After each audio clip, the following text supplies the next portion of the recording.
Yeah, just a quick review of the Bchois wrist brace.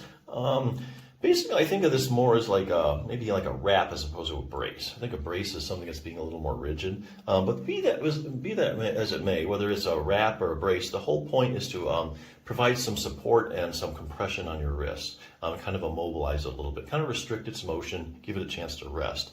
So this picture is kind of, you see on the internet, this is the brace here. Your thumb goes in there, and then you just wrap it around. So there's a ton of these kind of wraps and braces out there. It's kind of hard to figure out which one might be best for you. So I'm going to tell you a few of the features I like best about this particular one.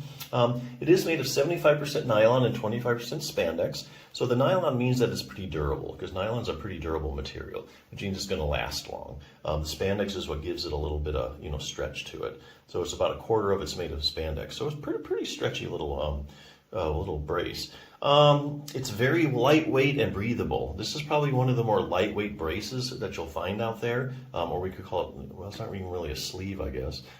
Let's just call it a brace. It's very lightweight and breathable, so I would say that this probably gives, light to medium support for your wrist. It doesn't have any metal or plastic stays in it that make it really rigid. So it's really just one big piece of elastic in some sense. And so think of it as kind of a lightweight support. And like I say, it's very breathable as well, which is important because what good is the best brace out there? It does exactly what it's supposed to do. When you put it on, it's hot, especially in the summer months, where you start to sweat, then the whole thing starts to stink, and then you got to worry about washing it. And when you wash a lot of these things that have elastic fibers in them, the elastic starts to break down. So best just to avoid the whole mess by start out with a material that's really breathable. And the other thing I like about this is that it's for the right or left wrist. So you can use it on either hand, so you don't need to worry about buying another one for this hand or that hand. If you want to use it for your right hand for a while, then you can alternate to the left. Or your right hand, you need it on that one, and your right hand's better, go to the left if you ever have problems with that one. So very versatile. So yeah, if you're looking for I'd say some lightweight support, I think this is a good one. If you are having wrist problems, there's actually other things you can do in addition to this.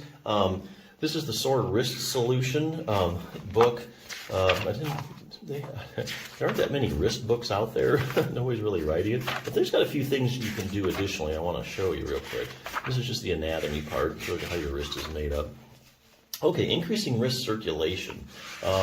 So this shows you how to make a homemade hot pack out of a sock and some rice, which is kind of cool. But most people have a heating pad, so, that's nothing really groundbreaking, adding heat there. Heat does increase the circulation and just kind of relaxes all the tissue. So heat's a good thing to do, but there's something called contrast therapy where you do heat and then you do cold and then you do heat and then you do cold and you alternate that. So what you do is you're increasing the circulation, then you're decreasing it, you're increasing it. So it's just this massive flushing effect, which is really good and feels really good on your wrist. Just kind of gets all those toxins out there. So that's really easy. And plus they have a technique you can use in your sink using the water.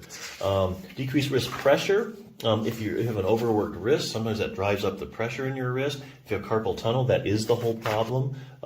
You have the carpal tunnel has increased pressure, and that puts pressure on the median nerve, and that gives you symptoms in your hand. There is actually a technique you can do that takes like 1 minute to do. You do this for 1 minute, and according to the study, you do this for 1 minute, you can decrease pressure in your carpal tunnel in your wrist for up to 15 minutes. Now, the study didn't really measure the people's wrists after 15 minutes, so it may keep the pressure down longer, but at least 15 minutes. So this is kind of like giving your wrist a massive rest. It's kind of like if you have back pain, you lay on your back with your feet up. That's a good rest position for your discs and your back and everything. It relaxes your back. And you do that frequently, and then everything has a chance to catch up. Things have a chance to heal and everything because they're not being stressed. So decreasing the pressure is definitely good on the tissues there. Easy to do, too. Relax your wrist. A little technique you can use with a tennis ball. Massage techniques. Here's what unload your wrist joint. So if you have a tight wrist, or if you have like arthritis in your joint or just a sore wrist, Joints love to be distracted, especially if they're arthritic, because basically you're pulling them apart a matter of millimeters, and that's taking all the pressure off the joint, and that's like a big vacation for the joint. So it gives it time to rest and recover, get circulation to it, and just plain feels good. There's a technique you can do actually just sitting if you know where to pull on just the right spots. So yeah, there's actually a lot you can do for the wrist if you know what to do. One of the easiest though is just putting on, you know, a sleeve or a brace and giving it some rest. That always helps. So if you're in the market for a lightweight support, I think this is a good one. So check it out. All right, so this is not my favorite wrist brace. It's not very secure. I don't know if it's because my wrist is kind of slender, but I don't know. It's like too loose in certain spots. It doesn't actually provide any support where I really need it. This thing, forget about this thing. Stupid. This provides literal, this almost hurts me more than it provides support. Sorry. You want to be featured? There you go. You too? Anyway, side notes. Those are animals, and this sucks. This is not a good wrist brace. Pardon my French, but it's like trash. And I'm probably dehydrated. I don't think that's just from dehydration. It's like loose and too tight at the same time.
Good. These are great wristbands. I never take them off. They work the best I've ever had.